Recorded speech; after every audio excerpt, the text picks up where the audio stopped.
India versus Sri Lanka మధ్య జరిగిన మూడవ టీ20లో భారత ఆటగాళ్లు సంచలనాలు సృష్టించారు. ఒకరి మించి ఒకరు ఊహించిన విధంగా పార్ట్ టైం బౌలర్స్ వరుసగా వికెట్లు తీస్తూ శ్రీలంకకు భారీ షాక్ ఇచ్చారు. 30 బంతుల్లో 30 పరుగులు చేయాలి. చేతిలో 9 వికెట్లున్నాయి. శ్రీలంకతో పాటు మ్యాచ్ చూసే ప్రతి ఒక్కరు కూడా ఈ సిరీస్లో విజయమే ఎరుగని శ్రీలంక ఖచ్చితంగా మొదటి విజయం సాధిస్తుందని కన్ఫర్మ్ అయ్యారు. ఇక్కడే భారత్ నయా కెప్టెన్ సూర్యకుమార్ యాదవ్ ఎవరి ఊహకు అందని విధంగా 19వ ఓవర్ రింకు సింగ్ చేత బౌలింగ్ చేపించి సంచలనమే సృష్టించాడు. సూర్యకుమార్ యాదవ్ దాంతో ఆగలేదు. 20 ఓవర్ స్వయంగా తానే బౌలింగ్ చేసి మరో సంచలనం సృష్టించాడు. రింకు సింగ్ మరియు సూర్యకుమార్ యాదవ్ బౌలింగ్ చేయడమే కాదు, వికెట్లు తీసి మ్యాచ్ టైయేట్లే చేశారు. ఇక సూపర్ ఓవర్ గురించి ఎంత చెప్పినా తక్కువే. బ్యాటింగ్లో 48 పరుగులకి 5 వికెట్లు కోల్పోయిన భారత్ తిరిగి లోయర్ ఆర్డర్ సహాయంతో పుంజుకున్న విధానం మరొక సంచలనం. మ్యాచ్ పూర్తి వివరాల్లోకి వెళ్తే టాస్ గెలిచి బ్యాటింగ్ ఎంచుకున్న భారత్ ఈ మ్యాచ్లో కొద్దిగా శ్రీలంక మీద జాలి చూపించిందేమో కానీ దీనికి ముందు మ్యాచ్లాగా భారీ షాట్స్ ఆడలేకపోయారు. 9 బంతుల్లో 10 పరుగులు చేసిన జైస్వాల్ తీక్షణ బౌలింగ్లో ఎల్బిడబ్ల్యూగా వెనుతిరిగాడు. శుభ్మన్ గిల్ డిఫెన్స్ ఆడుతూ మరో వికెట్ పడకుండా జాగ్రత్తగా కాపాడుకుంటూ వస్తుంటే ఫస్ట్ డౌన్లో వచ్చిన సంజు శాంసన్ మరోసారి డకౌట్ అయ్యి నిరాశపరిచాడు. వచ్చిన అవకాశాన్ని రింకు సింగ్ సరిగా ఉపయోగించుకోలేక తీక్షణ బౌలింగ్లో పెవలిన్ చేరాడు. బ్యాటింగ్ ఆర్డర్ మార్చుకుని లేటుగా వచ్చిన సూర్యకుమార్ యాదవ్ మరియు శుభం ధూవే కూడా తక్కువ స్కోర్లకి అవుట్ అవడంతో భారత్ 48 పరుగులకి 5 వికెట్లు కోల్పోయి కష్టాల్లో పడింది. కానీ ఇండియా తన సత్తా ఏమిటో మరోసారి క్రికెట్ ప్రపంచానికి రుచి చూపించింది. క్రీజులో పాతుకుపోయి భారత్ను కాపాడుతున్న శుభ్మన్ గిల్కు తోడుగా రియాన్ పరాగ్ అదిరే ఆటతో ఆకట్టుకున్నాడు. ఎప్పుడో 9వ ఓవర్లో వికెట్ కోల్పోయిన భారత్ మరలా 16 ఓవర్లో 37 బంతుల్లో 39 పరుగులు చేసిన శుభ్మన్ గిల్ రూపంలో 6వ వికెట్ కోల్పోయింది. 18 బంతుల్లో 26 పరుగులు చేసిన రియాన్ పరాగ్ 2 సిక్సర్లతో హడలెత్తించి అదే ఓవర్లో వెనుతిరిగాడు. 2 వికెట్స్ కూడా హసరంగా తన ఖాతాలో వేసుకున్నాడు. వికెట్స్ కోల్పోయినా సరే డీప్ బ్యాటింగ్ ఆటతో ఉన్న భారత్ శ్రీలంకను వదలలేదు.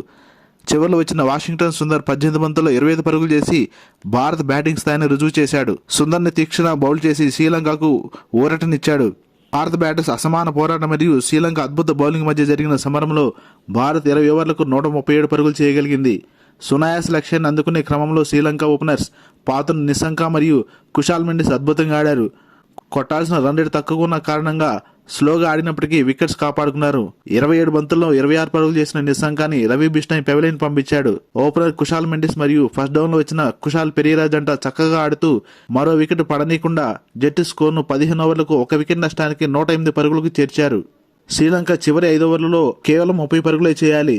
ఇద్దరు బ్యాటర్స్ క్రీజులో పాతుకుపోయి ఉన్నారు. చేతిలో 9 వికెట్లున్నాయి. ఇంకేముంది, శ్రీలంక హ్యాపీగా ఆడుతుంది. కానీ శ్రీలంక ప్లేయర్స్కు దిమ్మ తిరిగేలా క్రికెట్ ప్రేక్షకులకు ఇలా కూడా జరుగుతుందా అనేలాగా 16 ఓవర్లో రవి బిష్నాయ్ కుశాల్ మెండిస్ను ఎల్బిడబ్ల్యూగా పెవలిన్ చేర్చితే 17 ఓవర్ వేసిన వాషింగ్టన్ సుందర్ వరుస బంతుల్లో హసరంగా మరియు కెప్టెన్ ఆశాలంకను పెవలిన్ చేర్చి శ్రీలంక శిబిరంలో గందరగోళం సృష్టించాడు. ఖలీల్ వేసిన 18 ఓవర్లో 12 పరుగులు వచ్చేసరికి శ్రీలంక కొంచెం ఊపిరి తీసుకుంది. మరోసారి సూర్యకుమార్ యాదవ్ తన మార్క్ కెప్టెన్సీతో అలనాడు ఎంఎస్ ధోనీని గుర్తు చేస్తూ క్లిష్ట పరిస్థితుల్లో సంచలన నిర్ణయాలు తీసుకున్నాడు. 2 ఓవర్లో 9 పరుగులు చేసిన శ్రీలంకను 19 ఓవర్ వేసిన part time bowler Rinku Singh 3 పరుగులు ఇచ్చి 2 ప్రధానమైన వికెట్లు తీసి శ్రీలంక వెన్నులో వెనుక పుట్టించాడు. చివరి 6 బంతుల్లో 6 పరుగులే అవసరం కాగా ఆశ్చర్యకరంగా 20 ఓవర్ వేసిన కెప్టెన్ సూర్యకుమార్ యాదవ్ కేవలం 5 పరుగులు ఇచ్చి 2 వికెట్లు వేసి శ్రీలంకకు షాక్ మీద షాక్ ఇచ్చాడు. ఇరు జట్ల మధ్య స్కోర్ సమం కావడంతో మ్యాచ్ టైగా మారి సూపర్ ఓవర్కు దారితీసింది.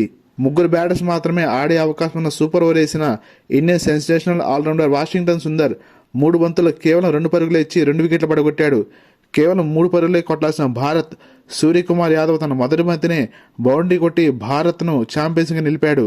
వరుసగా 3 టీ20 మ్యాచ్లు ఓడిన శ్రీలంక నిరాశతో వెనుతిరిగింది. ఇండియా వర్సెస్ శ్రీలంక మధ్య జరగాల్సిన వన్డే సిరీస్ శుక్రవారం నుంచి ఆరంభం కానుంది. ఈ వీడియోని లైక్ చేసి ఈ ఛానల్ సబ్స్క్రైబ్ చేస్తారని ఆశిస్తున్నాం. Thank you for watching.